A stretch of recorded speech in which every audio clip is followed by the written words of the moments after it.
에이펙이 성공적으로 끝났고 그 후속 조치와 또 한미 간의 관세 협상 마무리를 해야 되는 시점에서 또 이런 것 때문에 국민 여러분께 또 심려를 끼쳐드리는 것 같아 장관으로서 매우 송구한 마음입니다. 이 사건 관련해서는 원론적인 말씀을 드린다고 하면은 저는 성공한 수사 또 성공한 재판이었다고 생각합니다. 우리가 수사를 하는 이유나 어떤 목적이 뭐겠습니까? 범죄자를 찾아내갖고 증거를 확보해갖고 기소해갖고 그에 합당한 적정량의 형벌이 선고돼갖고 처벌받게 하는 게 수사 기소의 목적입니다. 법원의 판결은 최종적으로 수사 기소가 제대로 됐는지를 판단하는 판사의 어떤 결정 아니겠습니까?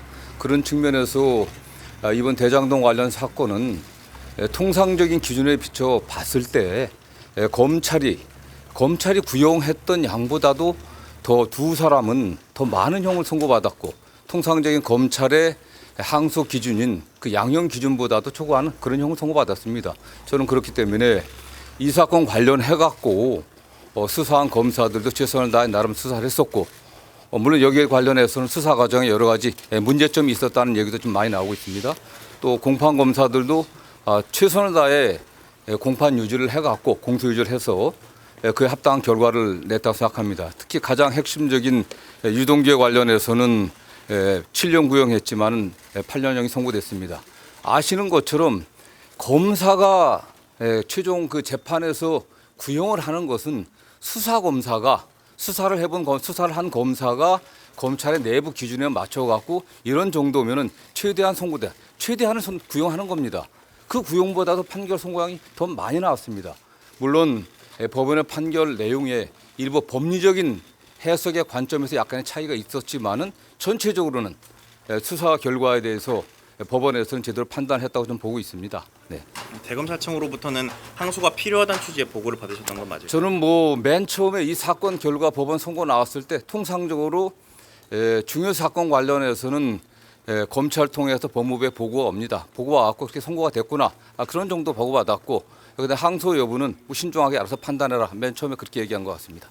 그러면은 그 대검의 의견을 전달을 했다는 게 그 항소는 신중하게 좀 고려해라 그런 의견을 전달을 했던 게 맨 처음에 사건이 그냥 보고되면은 그렇게 했으니까 알아서 잘 판단하라 한 거고 그 이후에 제가 이게 한 일주일 안에 항소를 해야 되니까 며칠 제가 사실 지난주 같은 경우는 아시는 것처럼 국회에서 경제 분야 또 경제가 아니죠. 국회 그 예산 그 종합 질의가 있었고 우리 법사위도 예산 질의 및 또 현안 질의가 있었습니다. 그거 준비하느라고 정신이 없어갖고요. 크게 신경은 안 쓰고 있었고 그 다음에 제가 알기로는 대검의 의견이 이게 항소 필요성이 있다 그렇게 보고받던 것으로 알고 있습니다. 그때쯤에 처음이 아니라 두 번째 보고 왔을 때 신중하게 판단했으면 좋겠다. 왜냐하면 아시는 것처럼 형 선고가 검찰 구형량보다도 더 높게 나온 부분도 있고 크게 법리적인 측면에서 저도 개략적으로 판결을 받지만 크게 문제되지 않는다는 측면이 있었고요. 아시는 것처럼 항소할 때는 항소를 그냥 무조건 항소하는 게 아닙니다. 형사소송법의 사실 오인이라든가 법령 위반, 양형 부담이거든요. 저는 크게 사실 판단에서도 크게 잘못된 점을 못하고 봤었고 법령 위반의 측면에서도 법례석의 문제고 판례석의 문제이기 때문에 이게 구체적인 법령 위반된 건 아니다. 양형 부담 같은 경우는 말씀드린 것처럼 충분하게 검찰 구형량보다 더 나았다고 하는 것은 수사도 잘 됐고 오히려 그 수사 검사가 특정인에 대해서는 사실은 제대로 구형하지 않았다는 거 아니겠습니까? 봐주려고 한 정도 구형을 했기 때문에 그 법원에서는 그 구형보다 더 높은 형을 통상적이지 않습니다. 매우 예외적으로 더 구형량보다도 높은 형을 선고했고 나머지 피고인에 대해서도 절반 이상 일반적인 사건은 절반 이상 정도 그 구형의 절반 정도가 이상이 선고되면은 항소하지 않는 거니까 그런 기준은 크게 문제 없다고 봤기 때문에 그렇게 신중하게 판단했던 거고 다만 최종적으로 아시는 것처럼 지난주 금요일이 항소 마감 기일이었습니다. 그날은 제가 법사위와 또 그다음 예결이 왔다 갔다 하는 큰 시간이 없었고요. 다만 잠깐 왔을 때 검찰에서 대검에서 일선 부서에서 항소하려고 한다고 했을 때 종합적으로 잘 판단했으면 좋겠다. 왜냐하면 이 사건 자체가 뭐 수사나 기소에 있어서 크게 문제가 없었기 때문에 자꾸 일부 많은 언론에서 이게 수사 기소가 잘못됐다고 이야기하는데 수사 기소의 최종 결론이 형이 양형 아니겠습니까? 양형에서 충분했기 때문에 이 사건을 계속 가져간다고 하는 게 그게 큰 뭐 도움이 될 것이냐, 저는 나름대로 그런 판단이 있었고, 다만 더군다나 제가 그날 오후에 여러분도 아시는 것처럼 남욱 씨가 다른 재판에 그 재판 과정에서 몇 큰 상당히 그 뭐라고 할까, 저는 상당히 충격적인 어떤 증언을 했습니다. 이 사건의 수사 검사가 뭐 입에 담기 힘든 말이지만 뭐 배를 가른다, 뭐 장기를 꺼내야겠다, 뭐 그냥 가족의 사진까지 보여주면서 이렇게 협박을 했다, 이런 증언까지 나오는 상황에서 이 사건이 계속되게 됐을 때 오히려 더 정적인 문제가 되지 않겠나. 그 다음에 수사 과정과 관련해서는 최초 수사부터 많은 말이 있었습니다.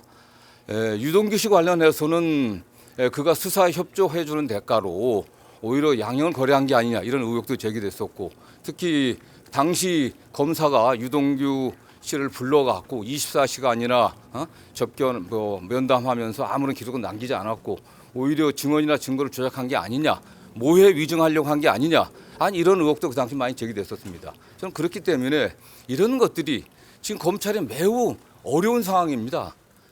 검찰청 폐지, 수사권 박탈이라고 하는 국민 요구에 따라 갖고 공수처, 중수청이 설립되고 검찰 개혁을 어떻게 해야 될 것인가 하는 이런 문제가 있는데, 정말 이런 정치적인 사건 때문에, 이게 정상적이지 않은 사건이지 않습니까? 이런 정치적인 사건 때문에 검찰이 계속 이 사건에 매달려 있는 것이 좀 바람직하지 않다고 판단했습니다. 저는 그래서 다만 저는 제가 법무부 장관 취임해갖고 구체적 사건에 대해서 이래라 저래라 지시하지 않는 것이 원칙으로 삼았습니다. 왜냐? 과거에 보면은 사실상 구체적 지시를 계속 해왔습니다. 해왔기 때문에 한동훈 법무부 장관, 전임 법무부 장관이 뭐 검찰이 자살했다고 얘기하는데 과연 전직 검찰 출신의 법무부 장관으로서 할 수 있는 얘기는 전 납득이 안 됩니다. 본인은 어떻게 했습니까? 윤석열 대통령 그 징계 사건 관련해 갖고 1심에서 승소했는데 항소 본인이 장관 취임, 정권 바꿔 장관 취임하자마자 변호인들 바꿔 갖고서 사실상 침대 축구하듯이 증인 재판장이 왜 증인 신청조차 하지 않느냐, 이렇게까지 핀잔을 듣고 결국 패소하지 않았습니까? 그리고 대법원에 상고 포기하겠습니다. 전임 장관 때 일이지, 전 정권 때 일이지만은 내란 수괴인 윤석열 대통령이 도대체 어떤 국민도 상상하지 못했던 기간 계산을 갖다가, 형사소송법이 만들어진 이래 일자로 계산하던 기간을 갖다가 시간으로 계산해 갖고 구속 취소 석방하는데 검찰이 어떻게 했습니까? 일선 검사들이 과연 여기에 대해서 제대로 반박했습니까? 그러지 않았습니다. 뭐 일부 뭐 거기에 대해 적절치 않다는 의견을 제시했다고는 보지만 검찰총장이 사건 지휘해갖고 거기에 대해서 항고하지 말라고 했을 때 아무 얘기 안 없었습니다. 저는 이런 상황에서 그러나 저는 그럼에도 불구하고 장관으로서 구체적 사건에서 이래라 저래라 하지 않는 것이 원칙으로 삼았고, 제가 매일 보고 봤습니다. 이런 형사 사건도 뭐 공공형사 사건, 뭐 그다음에 일반 형사 사건, 그 외에 뭐 일반 민사소송, 다양한 종류의 사건뿐만 아니라 여러 가지 검찰 사무에 관련해서 감독권자니까 보고를 받지만 이렇게 해라 저렇게 해라 하는 그런 지침을 준 바는 없습니다. 다음 보고를 받으면 제가 경험한 어떤 사건의 맥락들 받고 이런 걸 좀 참조했으면 좋겠다, 이런 정도 의견을 제시해 왔고요. 제가 법무부에 있을 때 이 사건에 관련해 갖고 맨 처음 사건 결과 보고 봤을 때는 상당히 중형이 나왔네. 어떻게 예상보다 좀 많이 나왔고 오히려 뭐 그런 제가 표현 정도 했던 거고, 두 번째 항소 포기와 관련된 보고는 제가 한 뭐 3, 4일 정도 후에 받았던 것 같은데 좀 신중하게 잘 판단해라 했던 거고, 여러분들이 궁금하신 7일날까지 저는 뭐 이렇게 될 거라고는 생각 자체를 안 했습니다. 7일날 오후는 뭐 법사위와 예결이 왔다 갔다 하느라고 정신이 없어 갖고요. 좀 뭐 그 당시는 보고 왔을 때 좀 여러 가지를 고려해 갖고 신중하게 합리적으로 잘 판단했으면 좋겠다, 이런 정도 제가 의사 표현했습니다. 일각에서는 그 이번 대장동 사건 관련 이제 법무부에서 의견을 낸 것이 사실상 개별 사건에 대한 수사 지휘가 아니냐라는 지적도 나오고 있는데, 일단 신중하게 판단해라는 의견만 전하셨던 네, 그런 정도였습니다. 네. 근데 그 수사팀 관계자가 공개적으로 이제 글을 쓴 데에는 장관이랑 차관의 반대 때문에 항소 포기가 이루어졌다, 이런 지적이 나오고. 수사팀은 뭐 그게 추측 아니겠습니까? 그게 수사팀에 있어서는 저는 뭐 상당히 그런 말씀을 하신 분들의 저희가 좀 의심스럽습니다. 왜냐하면 그 수사팀에서 김만배에 관련해서는 유동규와 관련 7년 구형했습니다. 형이 더 나왔어요. 형이 더 나왔으니까 오히려 그들이 유동규를 오히려 다른 의심들, 유동규에 대해서 본인들이 약속했던 것보다 더 많이 나와서 한 게 아니냐, 이런 의심도 가능한 거 아니겠습니까? 본인들이 구형했던 것보다 더 많은 형이 나온 거예요. 법원에서도 일부에서 얘기하는 것처럼 뭐 이 사건의 범죄 수익을 가서 몰수 추징할 수 없게 됐다 그러는데 그렇지 않습니다. 범죄 수익 환수에 관한 환수 규제법이라든가 부패자산 몰수법에 의하면 몰수나 추징은, 언론들이 잘 써줬으면 좋겠어요. 몰수나 추징은 피해자가 없는 경우 하는 겁니다. 국가가 대신 하는 거거든요. 이 사건은 피해자가 있습니다. 그리고 일부 한 2천억 정도는 이미 몰수 보존이 돼 있습니다. 그리고 이미 이 사건의 피해자라고 규정되어 있는 성남도시공사에서는 민사소송을 제기하고 있거든요. 그렇기 때문에 일부 언론에서 7천억을 갖다 받지 못하게 만들었다고 해서 전혀 사실과 다른 겁니다. 그리고 법원에서는 현재 드러난 범위 내에서는 또 몰수추징 선고를 했던 거고요. 그다음에 7천억 얘기를 자꾸 하는데 그거는 이 개발 행위에 따른 전체 수익을 7천억입니다. 정당한 수익이 어딘지, 정당한 수익을 넘어서 성남도시공사가 제대로 일처리를 하지 못해갖고 거기 일부 관계자들이 거기에 도움을 줘갖고 뇌물을 받고 도움을 줘갖고 더 발생한 그 수익이 어느 정도인지 그 부분이 확정이 안 됐다는 거거든요. 저는 이거에 관련해서는 어차피 가장 중요한 게 뭐 항소 1심보다 더 많은 형을 선고받지 못해서 그런 가능성이 없었다고 하는 1심보다 더 많은 형이 선고됐기 때문에 항소심에서 양형이 달라질 가능성이 있겠습니까? 우리 법조 기자들 그런 사례 봤습니까? 겨우 1심보다도 양형이 늘어난 게 매우 드문 겁니다. 그건 사실은요. 이미 1심에서 양형이 구형보다 늘어났습니다. 그렇기 때문에 저는 뭐 7천억 몰수 추징 문제에 관련해서도 전혀 좀 사실대로 보도를 했으면 좋겠어요. 이거 받을 수 없는 게 아닙니다. 이미 소송이 민사소송이 돼 있기 때문에 공소유지 잘해갖고 항소심에서 이게 물론 그 추징이 안 됐다고 하더라도 아니 뭐 몰수 추징 판결이 안 됐다고 하더라도 그 범위가 명확히 확정된다고 하면 민사소송에서 아니 그게 확정이 안 된다고 하더라도 민사소송에서 관련들을 입증 제도를 하게 되면 좀 받을 수 있는 겁니다. 보시죠.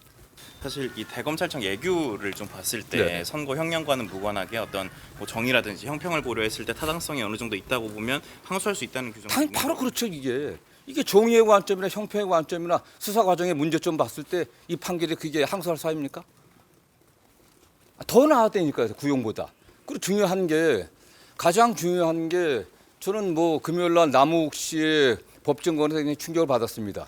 저도 이 사건에 관련해서는 뭐 쭉 처음부터 수사 개시부터 쭉 이렇게 관심 있게 지켜봤고 많은 수사 과정에서의 문제점들, 특히 불법적인 수사라든가 증인의 회유 같은 게 있었다 이런 소리를 많이 들었었는데 결국 당사자 중에 한 사람이 지금 사실은 법원에서 아주 엄청난 폭로를 한 거 아니겠습니까? 그런 정도의 뭐 배를 가르겠다는 정도의 어떤 그런 위협이 있었다고 하면 누가 거기에 대해서 수사 협조하지 않겠습니까?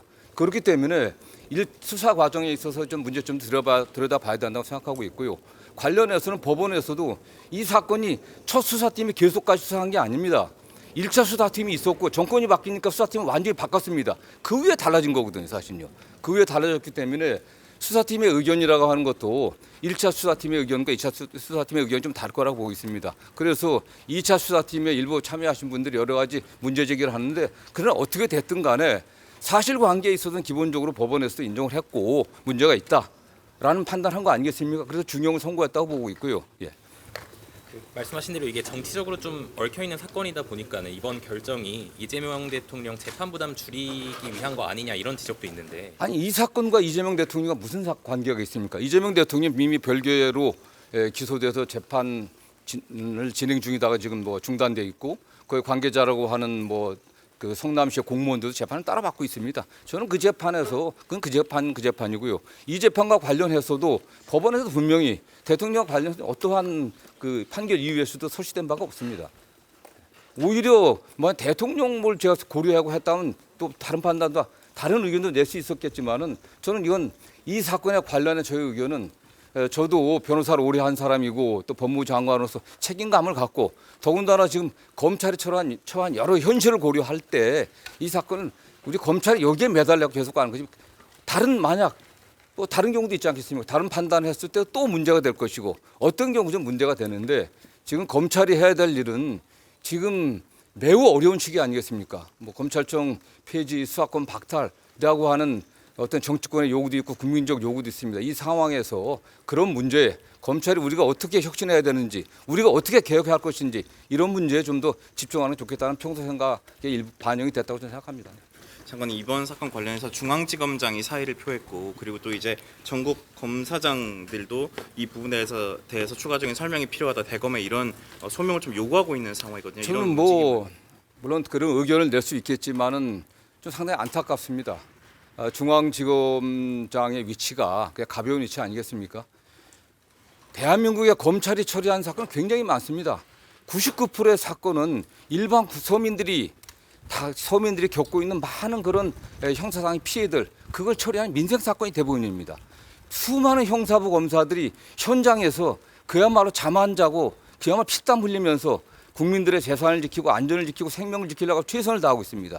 1%도 안 되는 형사 사건들, 그야말로 극소수의 정치 검사들이 정치적인 눈치를 보면서 수사를 해왔기 때문에 국민적 불신이 나온 겁니다.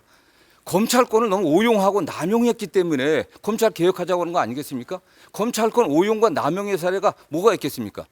굳이 제가 그 얘기를 하게 한다면은 그것도 제가 뭐 어떤 정치적 입장이라고 했으니까 말씀드리지 않겠습니다. 국민들은 알고 있습니다. 검찰이 수사권과 기소권을 독점하고서 얼마나 많은 권한을 갖다 남용하고 사건을 왜곡해 왔는지 이제는 거기서 벗어나야 됩니다. 저는 이 차제에 중앙지검장이나 검사들이 한번 생각을 해보십시오. 가슴에 손을 얹고 우리 검찰이 어떻게 나가야 되는지, 어떻게 해야 국민을 위한 검찰로 거듭날 수 있는지 이런 점들을 고려했으면 좋겠어요. 물론 뭐 내가 책임을 진다 하고 그 자리에서 벗어나면 본인은 편할 겁니다. 그러나 그런 것들이 검찰의 발전을 위해서, 국민들이 기대하는 검찰 개혁을 위해서 뭐 좋겠습니까? 전 보다 좀 책임감 있는 자세를 취했으면 좋겠고요. 관련해 갖고 이 문제는 뭐 일선 검사들이 이 사건 하나입니다. 사실 검찰이 처리한 수많은 사건들, 민생 사건, 시장에서 정말 피땀 흘려 생선 팔아 버는 돈들 사기당해 갖고 사기당했는데 처리 제대로 안 되고 지연되고 덮어지고, 성추행 당했는데 조사 제대로 못하고, 저는 제가 장관 취임해갖고 그런 부분에서 검찰이 소홀함이 없게 철저하게 보안 수사하고 공소유지 철저하게 해갖고 진짜 우리 국민들의 마음을 갖다가 그야말로 거기에 칼을 찌르는 그런 범죄자들을 잠 못 들게 하자라는 게 제 법무부 장관으로서 기본 입장이었습니다. 그래서 뭐 이 사건 관련해서 일선에서 좀 아쉬움이 있을지 모르겠지만은 저는 제가 처음에 말씀드린 것처럼 일선 이 사건의 수사검사들, 기소검사들 최선을 다했습니다. 최선을 다한 결과가 그 양형입니다. 법리적인 판단 문제들 좀 다 견해가 다를 수 있습니다. 그러나 이런 거 우리가 집착해 갖고 이 사건 하나에 매달려 갖고 우리 지금 검찰이 어떤 방향으로 변화돼야 되는지 그런 것에 대한 고민과 성찰이 오히려 묻혀지지 않기를 저는 바랍니다. 장관님, 7일 날에 직접 그 좀 신중하게 접근했으면 좋겠다는 취지의 의견을 노만석 대행한테 직접 전달을 하신 걸까요? 저는 뭐 노만석 제가 법무부 장관 취임한 이래 사건과 관련해서 노만석 검찰총장 대행과 통화한 적은 단 한 번도 없습니다. 혹시 그럼 그 의견을 누구에게 전달을? 저는 뭐 법무부에 뭐 차관도 있고 또 담당 국장도 있고 과장도 있고 참모들하고 뭐 보고대 왔을 때 잠깐만 뭐 딴 데도 아닙니다. 국회 안에 우리 법무부 대기실 바로 그 공개된 장소 거기서 얘기했습니다. 총 그럼 3차례에 걸쳐서 의견을 대검 쪽에 전달하죠. 뭐 맨 처음에는 그냥 통상적으로 매일 아침 뭐 말씀드리면 뭐 굳이 말씀드려야 되는지 모르겠지만 그냥 아침에 모든 뭐 중요 사건들에 관한 보고가 있기 때문에 장관이 알아야 되니까 언론에 이런 사건이 났다, 판결 선고가 이렇게 났다 이런 정도 보고 맨 처음 되는 거고 저는 뭐 그럼 그렇다고 끝납니다. 두 번째에 와서는 뭐 이게 그 일선에 뭐 정확히 며칠 기억나지 않겠습니다. 며칠 지난 후에 현장에서 뭐 항소 포기 의사가 있다, 항소해야 된다라는 의견이 있다는 그런 보고를 받았고요. 그래서 뭐 크게 신경 쓰지는 않았습니다. 뭐 그랬다가 하면 그때부터 논의를 했겠죠. 뭐 아시는 것처럼 이게 마지막 날 이게 문제가 된 거 아니겠습니까? 네. 그럼 그 7일 당일에는 법무부 내부에서 이 사건의 항소 여부를 둘러싼 구체적인 내부 논의가 진행된 건 없는 그러진 않습니다. 저 국회 전 간부들이나 저나 그날 아침부터 국회에서 밤 11시까지 있었습니다.